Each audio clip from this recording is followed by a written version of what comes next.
नमस्कार मित्रांनो, आपल्या भारतीय संस्कृतीमध्ये सण उत्सवांना अनन्यसाधारण महत्त्व आहे. पण असा एक दिवस आहे जो आपल्या आयुष्यात कधीही न संपणारी सुख समृद्धी घेऊन येतो. तो दिवस म्हणजे अक्षय्य तृतीया. तुम्ही कधी विचार केला आहे का की या दिवसाला अक्षय का म्हणतात? अक्षय म्हणजे ज्याचा कधीही क्षय होत नाही, जे कधीही संपत नाही. हिंदू आणि जैन धर्मातील हा अत्यंत पवित्र दिवस 3.5 मुहूर्तांपैकी एक मानला जातो. आजच्या या व्हिडिओमध्ये आपण या दिवसाचे धार्मिक महत्त्व, त्यामागील रंजक पौराणिक कथा आणि या दिवशी काय करावे व काय टाळावे याबद्दल सविस्तर जाणून घेणार आहोत. हिंदू पंचांगानुसार वैशाख महिन्यातील शुद्ध तृतीया या दिवशी अक्षय तृतीया साजरी केली जाते.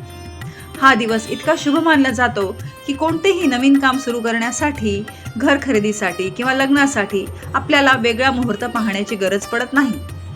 जैन धर्मातही या दिवसाला ऐतिहासिक महत्त्व आहे. असे मानले जाते की प्रथम तीर्थंकर भगवान ऋषभदेव यांनी आपल्या 1 वर्षाच्या तपश्चर्येनंतर याच दिवशी इक्षु रसाचा म्हणजेच उसाच्या रसाचा आहार घेऊन आपले पारणे केले होते. म्हणून या दिवसाला युगादी तिथी असेही म्हटले जाते. या दिवसाशी अनेक अद्भुत कथा जोडलेल्या आहेत, ज्या या तिथीचे महत्त्व अधोरेखित करतात. असे मानले जाते की याच दिवशी महर्षी व्यास यांनी महाभारत हा महाग्रंथ रचायला सुरुवात केली आणि प्रत्यक्ष श्री गणेशा म्हणजेच आपले गणपती बाप्पा यांनी त्यांचे लेखनिक म्हणून काम केले. दुसरी कथा आहे द्रौपदीचे अक्षय पात्राची. वनवासात असताना जेव्हा पांडवांकडे अन्नाचा तुटवडा होता, तेव्हा श्रीकृष्ण त्यांच्या मदतीला धावून आले आणि त्यांनी द्रौपदीला अक्षय पात्र दिले होते. या पात्रातील अन्न कधीही संपत नसे.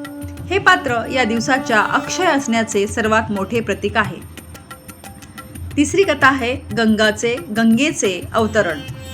श्री गंगा आपली जी भगीरथीच्या तपश्चर्येतून प्रसन्न होऊन स्वर्गातून पतित पावनी गंगा याच दिवशी पृथ्वीवर अवतरली. म्हणूनच या दिवशी गंगा स्नानाला विशेष महत्त्व आहे. चौथी कथा आहे, असे मानले जाते की त्रेतायुग याच दिवशी सुरू झाले, ज्यामुळे या दिवसाची ऊर्जा अत्यंत सकारात्मक आणि शक्तिशाली असते. या दिवसाचे आणखीन महत्त्व म्हणजे या दिवशी अनेक महापुरुषांचा अवतारांचा जन्म झालेला आहे. हा दिवस केवळ तिथी म्हणून नाही, तर अनेक दैवी शक्तींच्या प्रकटीकरणाचा दिवस आहे. भगवान विष्णूंचा 6वा अवतार परशुराम यांची जयंती याच दिवशी असते.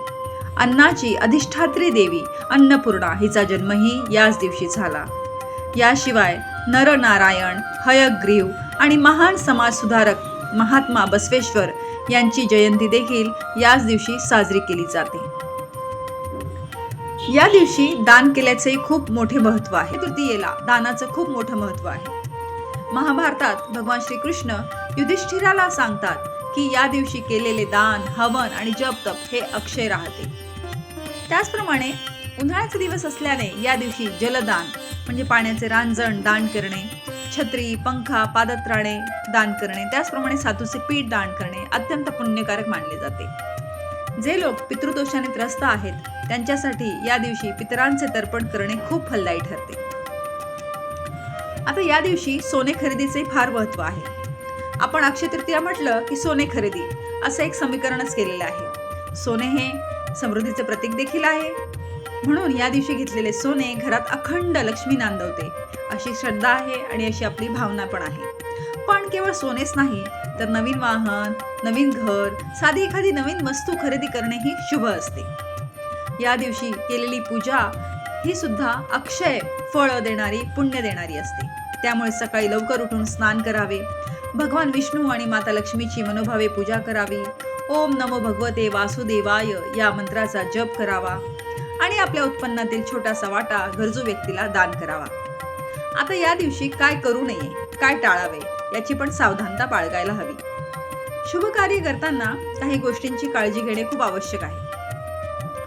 शास्त्रानुसार या दिवशी राग करणे, कोणाशी वाद घालणे किंवा घरात नकारात्मक वातावरण ठेवणे टाळावे. तसेच खरेदी करताना चाकू, कात्री किंवा कोणतीही टोकदार, धारदार वस्तू खरेदी करू नका, कारण त्या विनाशाचे प्रतीक मानल्या जातात.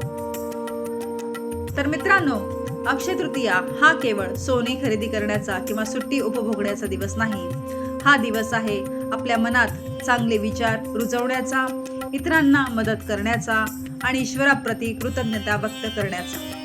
या अक्षय तृतीयेला संकल्प करा की आपण आपल्या आयुष्यातून नकारात्मकता काढून टाकू आणि प्रेमाचा, सुखाचा अक्षय साठा निर्माण करू. तुम्हाला आणि तुमच्या परिवाराला अक्षय तृतीयेच्या खूप खूप शुभेच्छा. हा व्हिडिओ आवडला असल्यास लाईक करा, आपल्या मित्रपरिवारासोबत शेअर करा. धन्यवाद.